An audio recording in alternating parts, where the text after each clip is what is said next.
Hey guys, it's me Stace. Welcome back to another Friday PIP, which is our Pinterest inspired project.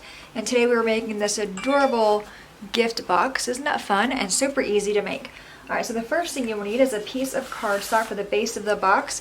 This piece measures 8 by 7 and this is Stampin' Up! Cherry Cobbler. Another piece, same color. This piece measures 1 1/4 by 1 3/4. You will need 2 straps. These both measure 1/2 inch by 11. Then we have some paper. You need 2 pieces that measure 2 3/4 by 2 3/4. 2 pieces that measure 1 3/4 by 2 3/4. Then the accent piece here, which is optional. These both measure, well, I have 2 of them that measure 2 3/4 by 1 1/4, and then 2 that measure 1 1/4 by 1 3/4. For the greeting, for the white piece, this measures 1 by 1 1/2, and I already stamped my greeting on it.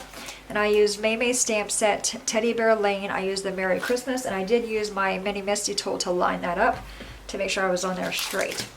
All right, let's go ahead and grab this piece here and our paper trimmer. And we are going to score this on the 8-inch side at 3 and 5. So on the 8-inch side, you're going to score this at 3 inches and then scoot it on down to 5 inches. Then we have the 7-inch side. You're going to score this one at 2 inches and again at 5. So on the 8-inch side, it was 3 and 5. On the 7-inch side, it was 2 and 5. All right, set that aside. We're done with that. Take your bone folder and go ahead and give these a nice crease on all the score marks. I love fast and easy boxes like this. And you can very easily fill it with candy, put it in a little cello bag, and wrap it up with some ribbon. Super cute. All right, so now we're going to go ahead and take our scissors and cut on the score marks on the side. I'm going to flip it over this way. I can see the score marks a little bit better. So cut on the score marks.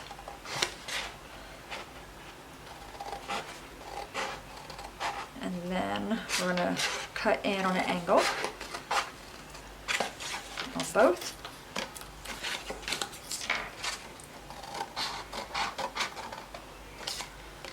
Okay, do the same on this side. Again, cut on the score marks.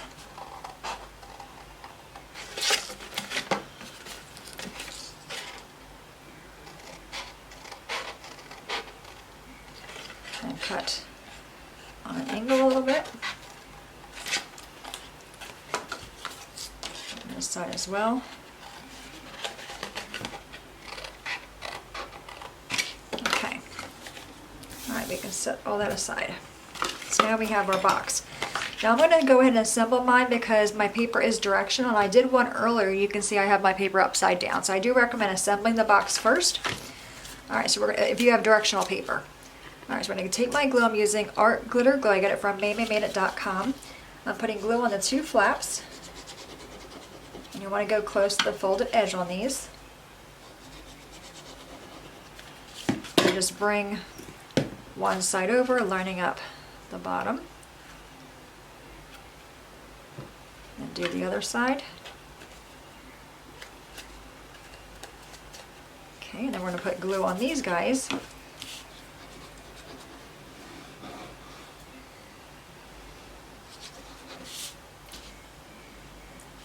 Now I did do one thing different from the pin that I seen. With her paper, she had her paper cut to 3 by 3, so it covered the entire box. I wanted to leave a little bit of a border there, so I did not do that. I cut mine at 2 3/4 by 2 3/4. So you can see there, it leaves me a small border around the paper. I like that look. But either way, that's fine. All right, so we have that. Now we're going to go ahead and do our papers. So I have my 2 3/4 by 2 3/4 squares. We're going to grab our decorative paper or our accent paper. And again, this is optional. And line this up at the very top on these ones. There's one.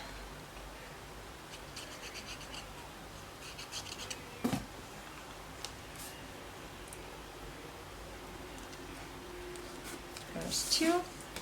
Then we have these ones. And this paper, I got a bunch of paper off of Amazon. I'm not even sure what the name of it was.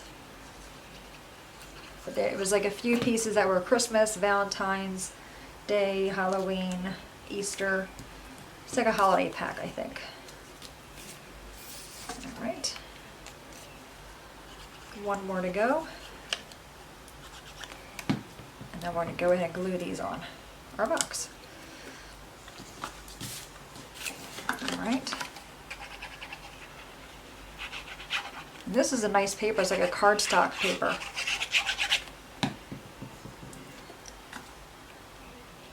And again, if you want to have yours cut to 3 by 3, you can certainly do that. But I do like having that border a little bit. I don't want to cover up all of the cardstock. I will have the link below for the original pin that inspired this, and she actually is a Stampin' Up! Demonstrator, and she has a video on it as well. And I want to make sure I give her credit because this was her idea, or I got the pin from her, the idea. Let's do our sides. This is a good project to mass produce, like assembly line. Great for a teacher's gift, and you can use this really for any holiday. That one's a little bit crooked, but that's okay. I have this one. Okay, get that one on there. Alright, now for our stamp here, I don't have any foam squares. I'm actually going to be using this Cricut foam. It worked. I'm going to put some glue on the back of this piece. And line 2 of these on here. I apologize, you're going to hear that airplane go by. So get them on there really good, and then put glue on these guys. And I'm going to put that on this piece to layer it.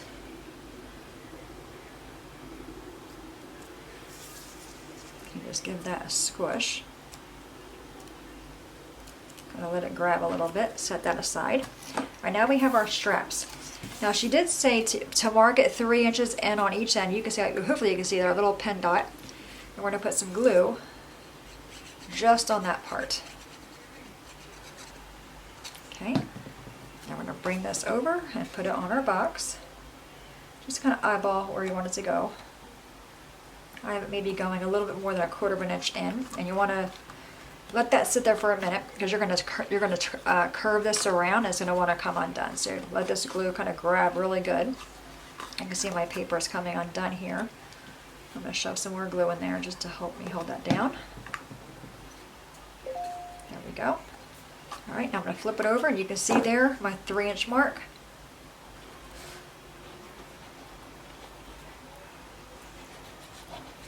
Put glue there, and then you're going to curve the paper around and bring it over. And this one you really want to hold down because this is going to come up.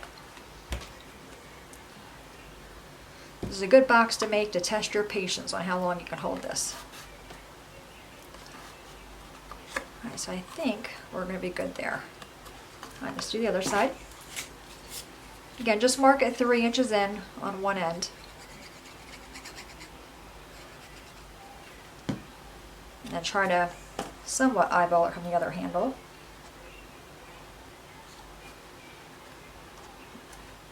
And give it a minute to kind of grab. While we're waiting, I'm going to glue this end.